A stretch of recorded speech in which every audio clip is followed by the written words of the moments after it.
A paz do Senhor Jesus Cristo. Você deve estar se perguntando o que significa essa vara, esse peixe, né? Bom, isso aí eu estava na internet, encontrei e achei ideal para o que eu vou trabalhar hoje dentro das Escrituras, né? Se trata aí de Mateus capítulo 17, do versículo 24 ao 27, onde tem por título Jesus paga imposto. Vamos trabalhar juntos aí para ver se a gente tem o mesmo pensamento. Olha, aí o Evangelho de Mateus. Vamos trabalhar esses 4 versículos hoje aí, tá? Desculpa, minha Bíblia está arriscada, mas vamos direcionar o olhar aí só para a leitura da palavra, tá bom? Versículo 24. Tendo eles chegado a Cafarnaum, dirigiram-se a Pedro os que cobravam o imposto das 2 dracmas e perguntaram: não paga o vosso mestre as 2 dracmas? Sim, respondeu ele. Ao entrar Pedro em casa, Jesus se lhe antecipou, dizendo: Simão, que te parece? De quem cobram os reis da terra impostos ou tributo? Dos seus filhos ou dos estranhos ou estrangeiros, né? Respondendo Pedro: dos estranhos. Jesus lhe disse: logo estão isentos os filhos, mas para que não os escandalizemos, vai ao mar, lança o anzol e o primeiro peixe que fisgar, tira-o, e abrindo-lhe a boca acharás um estáter. Toma-o e entrega-lhes por mim e por ti. Bom, a gente vê aqui que essa passagem que Jesus fala, né, para que ele vá, né, que ele lançando ali o anzol, que é a vara de pescar, o anzol, e que pegue um peixe e tal. E muitas pessoas falam dessa passagem como um milagre, e de fato foi um milagre. Outros buscam dentro dessa passagem mostrar que Jesus, embora sendo Deus, ele entra na humildade dele de pagar o imposto, de dar exemplo, que é o que o cristão também tem que fazer, pagar seus impostos, né? Dar exemplo, tem que estar em dias com a lei. Mas o mais interessante dessa passagem aqui é a gente poder colher com precisão o que Jesus deixou aqui em secreto para que a gente descubra. Você lendo rapidamente, igual eu li os 4 versículos, você não vai perceber. Mas do que se trata? Se trata de pagar um imposto. Qual era esse imposto? Esse imposto não era um imposto normal. Era um imposto do resgate. Eu deixei aqui nas escrituras marcado. Onde é que a gente encontra essa prova do imposto de resgate? Olha, no Velho Testamento, né? Por isso que é bom a gente sempre estar lendo o Velho Testamento e o Novo, que é para a gente ligar uma coisa a outra. O Velho Testamento, capítulo 30, versículo do 11 ao 16, dá as informações precisas. E uma das informações que eu acho interessante aqui dessa leitura é aqui do versículo 14. Essa informação aqui vai ser muito precisa para o que essa passagem de Lucas 17, 24 ao 27, ela nos diz. Olha só, o versículo 14 diz assim: qualquer que entrar no arrolamento de 20 anos para cima dará oferta ao Senhor. De 20 anos para cima.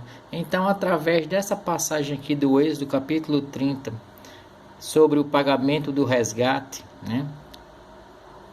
Que eu estou deixando aqui a filmagem, que é para você possa também ler e estudar, né? Caso você não tenha a Bíblia, você vai perceber que aqui tem uma prova incontestável, que quando Jesus paga esse imposto junto com Pedro aos homens, Jesus tinha naquela situação ali mais de 20 anos, porque aqui fala que para uma pessoa pagar esse tipo de imposto, ele tinha que ter mais de 20 anos, de 20 anos para cima. Então isso aqui também é uma prova boa para que nós começamos a a olhar as escrituras com sinais de provas da sua idade aproximada. Então, quando estamos aqui, eu coloquei aqui mais de 20 anos justamente para que eu tivesse essa lembrança. Marquei na minha escritura. Eu gosto sempre de estudar assim, porque fica fácil de você fazer uma pregação. Aqui eu não estou fazendo uma pregação sobre isso, eu estou mostrando a você que dá para se ver muita coisa. Dentro desses 4 versículos, podemos também ver aqui uma atribuição de Jesus Cristo. No versículo 25, né? Do versículo 25 diz assim: sim, respondeu ele, ou seja, Pedro respondeu. Aí diz que Pedro, ao entrar Pedro em casa, olha, Jesus se lhe antecipou dizendo: Simão, que te parece? De quem cobram os reis da terra impostos ou tributo? Ou seja, Jesus está dizendo: eu sei, eu sou onisciente, eu sei o que aconteceu, Pedro. Eu sei o que você vai me perguntar. A palavra diz que antes mesmo que a gente venha a falar alguma coisa a Jesus Cristo, ele já sabe. Tudo o que vai acontecer na nossa vida, Jesus sabe. E ele se antecipa. Isso é um exemplo de onisciência do Senhor Jesus Cristo. Um dos atributos que Deus tem, Jesus também tem. Então, o que eu tiro dessa passagem para vocês, né, que têm acompanhado esse canal, é que vocês procurem em cada versículo tirar algo. Do versículo 1, a gente entende que Jesus, ele não precisaria pagar, porque Jesus, ele é o Filho de Deus, mas ele nos dá exemplo que com os deveres terrenos, mesmo sendo cristão, nós temos que dar exemplo, estar em dias com tudo, né? Aqui ele mostra também um exemplo de humildade, mesmo ele sendo o Senhor, e não tiro de maneira alguma a este milagre também que ele realiza para mostrar a Pedro: Pedro, eu não sou só um homem, Pedro, porque se eu fosse só um homem, eu jamais poderia mandar você ir com uma vara pescar um peixe e de dentro da boca do peixe, imagina, olha só o que eu montei aqui, você tirar de dentro da boca do peixe, Pedro, uma moeda que vai dar para pagar o imposto de dois homens, né? Porque Jesus mandou ele tirar uma moeda que equivalia a pagar o imposto de 2 pessoas. Mas a gente percebe que a pergunta dos cobradores foi, no 24, tendo eles chegado a Cafarnaum, dirigiram-se a Pedro, os que cobravam o imposto das 2 dracmas, e perguntaram: não paga o vosso mestre as 2 dracmas? Ou seja, Jesus era para ele pagar só, se tivesse que pagar só o dele, mas ele ainda diz: não, quem anda comigo eu me responsabilizo. É o que Jesus está tentando passar aqui: eu me responsabilizo com quem anda comigo. É o que Jesus está dizendo a Pedro: Pedro, eu estou pagando por você. E Jesus vai fazer isso também na cruz, por você que está assistindo esse vídeo e por mim que estou fazendo, pagando com sangue, né? Pois a palavra diz que com sangue ele pagou por todos nós, né? Quando ele entrega a vida dele ali ao Pai dele, entrega o Espírito, rende o Espírito ao Pai, nos concedendo o perdão, quando ele diz: Pai, perdoai-lhes porque eles não sabem o que fazem. E é essa mesma voz que Jesus escuta quando a gente peca, que a gente não pode permanecer pecando, e é se converter e entregar os seus caminhos ao Senhor Jesus Cristo, o adorando, o amando, cumprindo, estudando suas escrituras e passando esse ensinamento adiante, não como um louco gritando, mas de maneira que qualquer um possa compreender.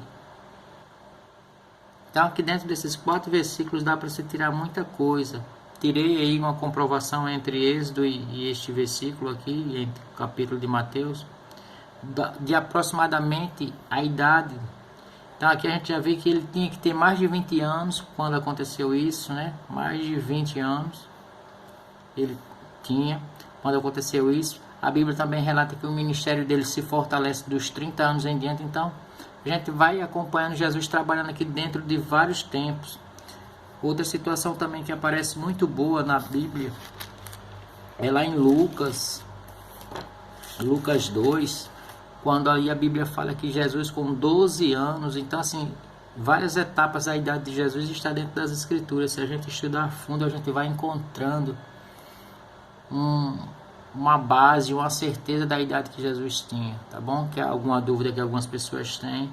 Então as escrituras sempre vai dando base da idade de Jesus Cristo. Espero que você possa ter compreendido, irmão, que é o canal Tudo Sobre um Cristão.